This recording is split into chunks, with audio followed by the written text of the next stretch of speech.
Hello everyone, it's kind of cold here in Atlanta, so I am wrapped up, but I wanted to address a lot of the conversation that I've seen online after the 60 Minutes episode this past weekend about code and the lack of women or the lack of gender diversity in programming space. And this is why the pipeline is a problematic response, there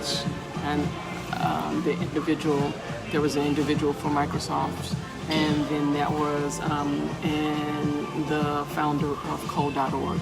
So I want to talk about a few things before I get into my points.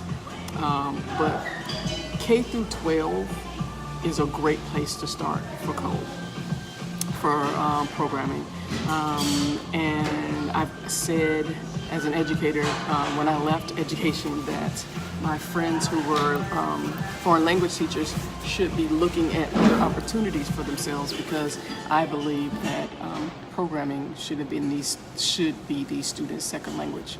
I don't need, let's be honest, the majority of individuals who are taking French, Spanish, Russian, Chinese, or whatever are doing it only because it's a requirement for school. They're not doing it and using it beyond that. So the fact that it's required for them to use that when I can have an app and speak to anybody I want to just doesn't make sense anymore. So programming needs to be their first language. If no other reason, everybody doesn't need to become a programmer, but everybody needs to learn how to think computational thinking. They need that computational thinking process. So that's why I think, I believe strongly that K through 12 programming languages need to be their second language. And I want to address one of the comments that the gentleman with code.org, or a few of the things that he said, and then I'll get into why the pipeline is a problematic issue. He said that in middle school, basically, young girls lose interest in coding. Well, that's kind of simplistic, because what happens in middle school is, and it starts like in 4th and 5th grade, young girls are socialized to care more about the group than in their individual desires. So what they do is, if it's a group of girls who like coding, then that group of girls code. If it's a group of girls who like cheerleading, then that's what that group of girls does. So it's more complex than at middle school age. They start losing interest in code. They start losing interest in anything that's not the assigned cool thing to do in the group that they're a part of, or the group that they want to become a part of. And even when I said that, that's simplistic. So there's a lot to that we need to discuss, why girls are dropping out or losing interest in programming. And then the second thing that I do love about code.org is the fact that the curriculum is set up in such a way that educators are able to tap into it through training and then bring it into their classrooms, because that's where it needs to be. Let's be honest, for this to scale, for computational thinking to scale, it needs to be in the curriculum, and it needs to be in the curriculum without teachers feeling overwhelmed or unequipped, uninformed, unintelligent about providing skills to these young people. So that's one thing. Those are the two things I want to say specifically about the code.org. And then I want to bring back to the question of the pipeline issue, because that was the main thrust of the 60-minute interview or story. And I have a problem with this. I have a real problem with this, because saying it's the pipeline issue is incomplete. Let's say that. So I have some points here.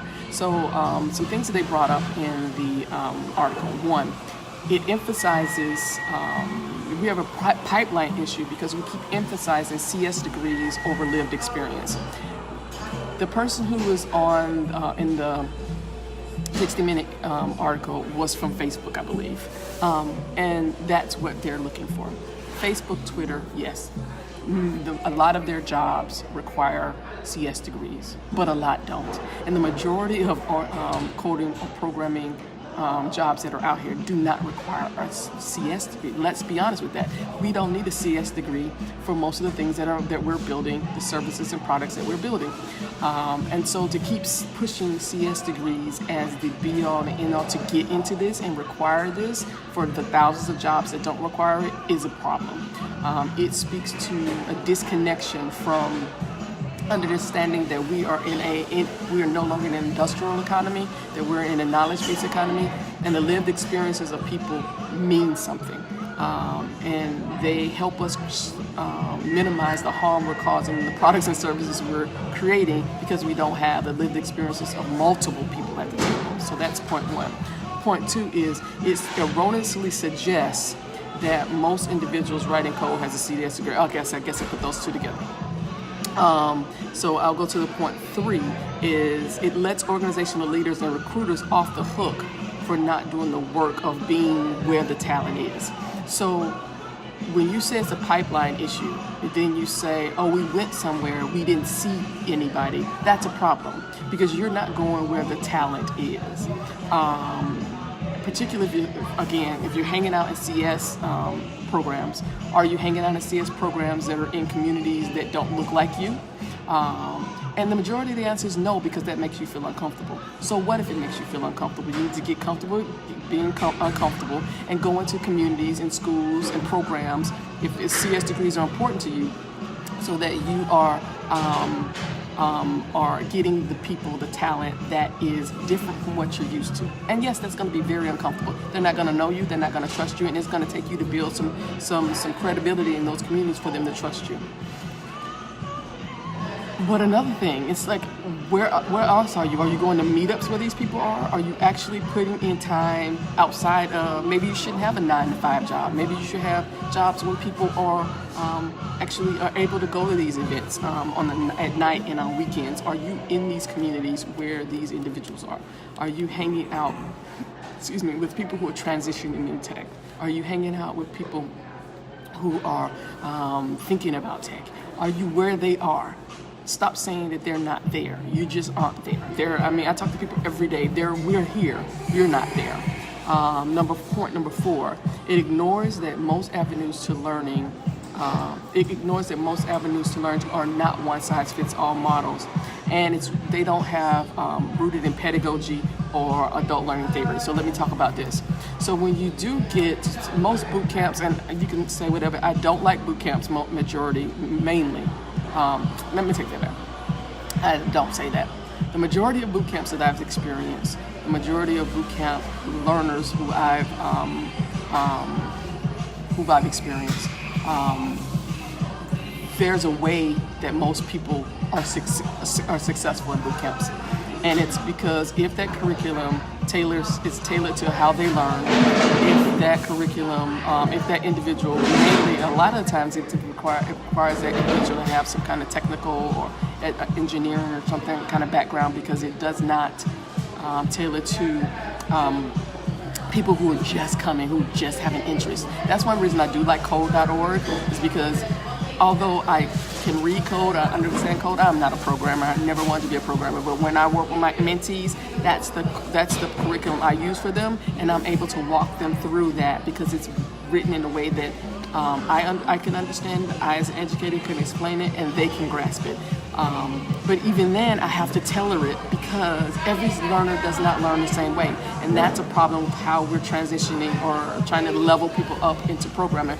The educational system we have it is set up so that everybody learns the same way, and if they don't, then they're left behind. Well, I'm not paying $14,000 or whatever, and you're gonna fucking leave me behind. There's no such thing as a leave me behind. You need to have other ways and other processes to make sure that we all get there.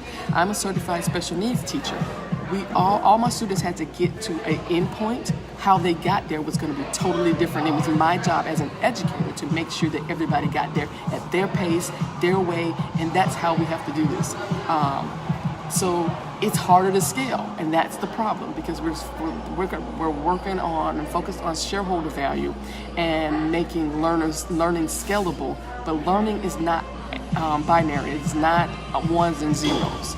It is very much gray areas, and until we address that, we have problems. So it's about making sure that we do a great job of differentiating education, making sure that learners of all interests are able to tap into programming.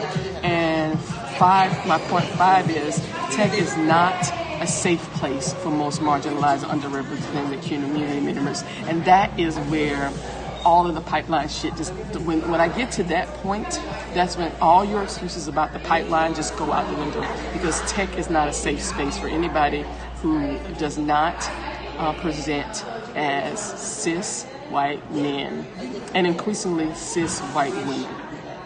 If you're from a marginalized community, tech is not a safe place for you. When I have to have discussions with people who don't understand that the bare minimum of having a code of conduct is necessary, that's a problem. That's a huge problem. So until we address some of the issues, and there are more, the issues that I talked about, don't talk up to me about a pipeline issue, because that makes it seem like there's no interest in the underrepresented and marginalized communities, that women and minorities and people in LGBT communities are not interested in these opportunities that could be great for their communities. That is not true. That is not 100% of the issue. There's so many extenuating circumstances that keep these individuals from these jobs. And what I find over and over again is we can fix the pipeline, we can get people in tech, we get people excited about learning the code, we get them to learn how to program, and the barrier is there are these gatekeepers that are discriminating against these individuals, and then once they get in, they leave because these communities are not safe. So let's talk about the real issues and stop talking about the pipeline. Let's fix what we already know is broken, and the pipeline will improve because the people are there. So thank you and have a wonderful day.